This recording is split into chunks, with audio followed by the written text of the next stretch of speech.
Good morning student.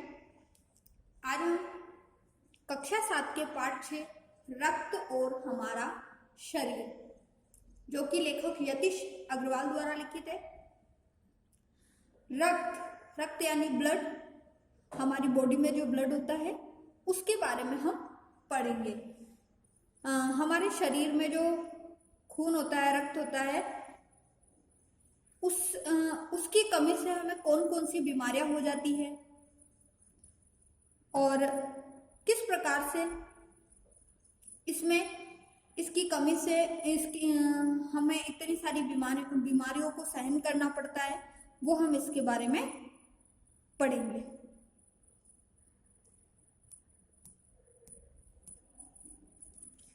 Divya Anil की छोटी बहन है। यो तो वह शुरू से ही कमजोर है, लेकिन इधर कुछ दिनों से उसे हर समय थकान महसूस होती रहती है।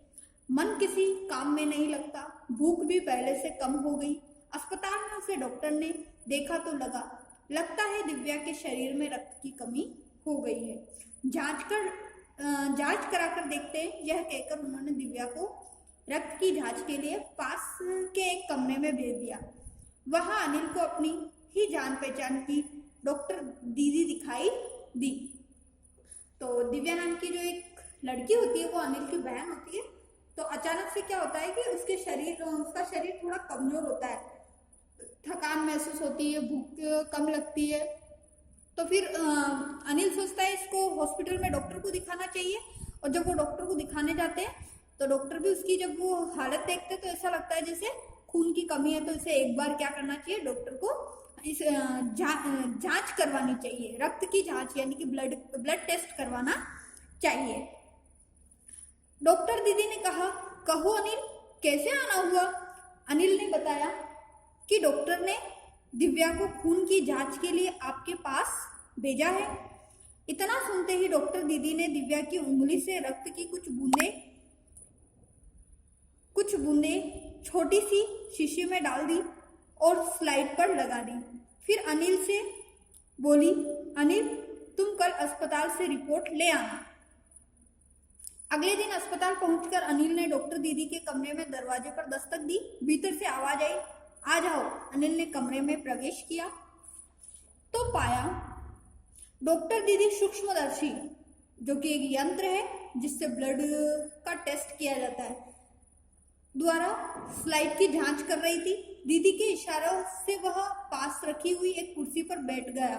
स्लाइड की जांच पूरी होने पर डॉक्टर दीदी ने साबुन से हाथ धोए और तौलियों से पूछती हुई बोली, अनिल दिव्या को एनीमिया है, जो कि एक बीमारी के लिए कहा गया। चिंता की बात नहीं, कुछ दिन दवा लेगी तो ठीक हो जाएगी। अनिल के मन में जिज्ञासा हुई। वह बोला, दीदी सवाल पूछूं। अब जैसे ही वो देख रहा था कि डॉक्टर क्या कर रही थी, कि उस ब्लड का टेस्ट किस तरीके से कर रही थी, वो एक स्लाइड के अंदर जांच कर रही थी, सूक्ष्मदर्शी यंत्र से देख रही थी। तो अनिल के मन में उसको जानने की इच्छा हुई और वो डॉक्टर से सवाल जवाब करने लगा। एनीमिया से आपका क्या मतलब है दीदी, उसने पूछा। यह जानने के लिए तुम्हें रक्त के बारे में जानना होगा। तो जब वो पूछता है ये एनीमिया क्या होता है, इसका मतलब क्या होता है, तो वो बोलती है डॉक्टर कि तुम्हें इसको जानने के लिए पहले रक्त के बारे में, जो ब्लड है हमारे बॉडी में, उसके लिए जानना होगा। डॉक्टर दीदी ने कहा, फिर बोली, अनिल देखने में रक्त लाल द्रव के समान दिखता है, किंतु इसे सूक्ष्मदर्शी द्वारा देखे तो यह भानुमति के पिटारे से कम नहीं। भानुमति के पिटारे से मतलब अर्थात केवल ये जो ब्लड दिखता है वो केवल एक लाल द्रव्य यानी कि एक तरल पदार्थ के समान दिखता जरूर है, लेकिन अगर इसको सूक्ष्मदर्शी यंत्र के द्वारा हम देखें तो मानो कि जैसे भानुमति के पिटारे, अर्थात जिसके अंदर बहुत सारी चीजों का समावेश हो, उससे कम नहीं है। मोटे तौर पर इसके दो भाग होते हैं। एक भाग वह जो तरल है जिसे हम प्लाज्मा कहते हैं, दूसरा वह जिसमें छोटे बड़े कई तरह के कण होते हैं। तो ब्लड के कितने भाग बताएं यहाँ पर, दो। एक भाग जो कि तरल है जिसे क्या कहा जाता है, प्लाज्मा। दूसरा भाग जिसके अंदर छोटे बड़े कई तरह के क्या होते हैं, कण होते हैं, कुछ लाल, कुछ सफेद, कुछ ऐसे जिनके रंग नहीं होते, जिन्हें बिंबाणु यानी कि प्लेटलेट कण कहते हैं। ये कण प्लाज्मा में तैरते रहते हैं, क्योंकि प्लाज्मा क्या होता है, तरल पदार्थ होता है, तो ये जो बारीक बारीक छोटे छोटे जो कण होते हैं उसके अंदर तैरते रहते हैं। इतना कहकर डॉक्टर दीदी ने सूक्ष्मदर्शी के नीचे एक स्लाइड लगाई, उसे फोकस किया और बोली, देखो अनिल, सूक्ष्मदर्शी द्वारा जो कण तुम्हें दिखाई दे रहे हैं ये है लाल रक्त कण।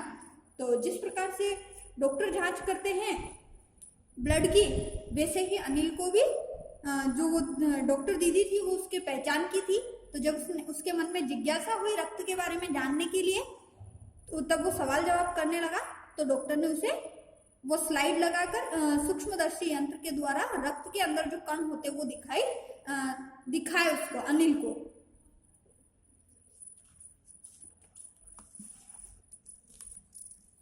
स्लाइड देख आश्चर्य से उछल पड़ा था अनिल। रक्त की एक बूंद में इतने सारे कण, इसकी तो वह कल्पना भी नहीं कर सकता था।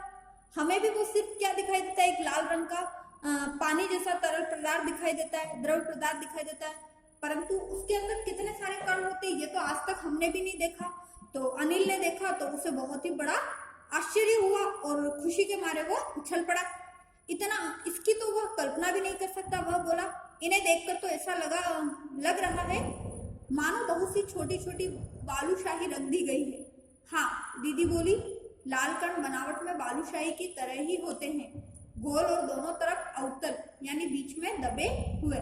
रक्त की एक बूंद में इनकी संख्या लाखों में होती है।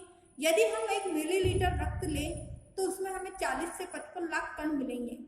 इनके कारण ही हमें रक्त लाल रंग का नजर आता है। ये कण शरीर के लिए दिन रात काम करते हैं। सांस लेने पर साफ हवा से जो ऑक्सीजन तुम प्राप्त करते हो उसे शरीर के हर हिस्से में पहुंचाने का काम इन कणों का ही है। इनका जीवन काल लगभग 4 महीने होता है। 4 महीने के होते होते ये नष्ट हो जाते हैं। जो हमारे रक्त के अंदर जो छोटे बड़े जो बारीक बारीक जो कण होते हैं छोटे छोटे, उनका जो जीवन काल होता है वो क्या होता है कि केवल 4 महीने का ही होता है। उसके बाद में वो कण क्या होने लग जाते हैं, नष्ट होने लग जाते हैं।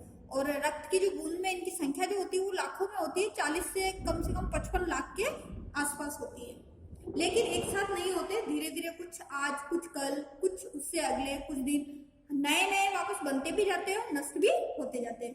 तब तो कुछ ही महीनों में ये खत्म हो जाते होंगे, अनिल ने कहा। यह सुनकर डॉक्टर दीदी मुस्कुरा उठी, बोली, ऐसा नहीं होता है, शरीर में हर समय नए कण बनते रहते हैं जो नष्ट कणों का स्थान ले लेते हैं। हड्डियों के बीच में भाग मज्जा में ऐसे बहुत से कारखाने होते हैं जो रक्त कणों के निर्माण कार्य में लगे रहते हैं। इनके लिए इन कारखानों को प्रोटीन, लौह तत्व और विटामिन रूपी कच्चे माल की जरूरत होती है। यह पौष्टिक आहार लेते हो, हरी सब्जी, फल, दूध, अंडा, गोश्त में ये तत्व उपयुक्त मात्रा में होते हैं। तो फिर डॉक्टर दीदी उससे समझाती कि ऐसा नहीं कि एक साथ खत्म हो जाते, ये धीरे धीरे खत्म भी होते रहते हैं और जो खत्म होते उसके स्थान पर नए कण भी बनते जाते वापस। और इन का निर्माण जब होता है उसके लिए हमें प्रोटीन, लौह तत्व, विटामिन रूपी जो कच्चे माल होते हैं, फल, फ्रूट, सब्जियां, इन सब की आवश्यकता होती है। तो आज हम रक्त और शरीर, हमारा शरीर नामक पाठ के पार्ट 1 यहीं तक पढ़ेंगे।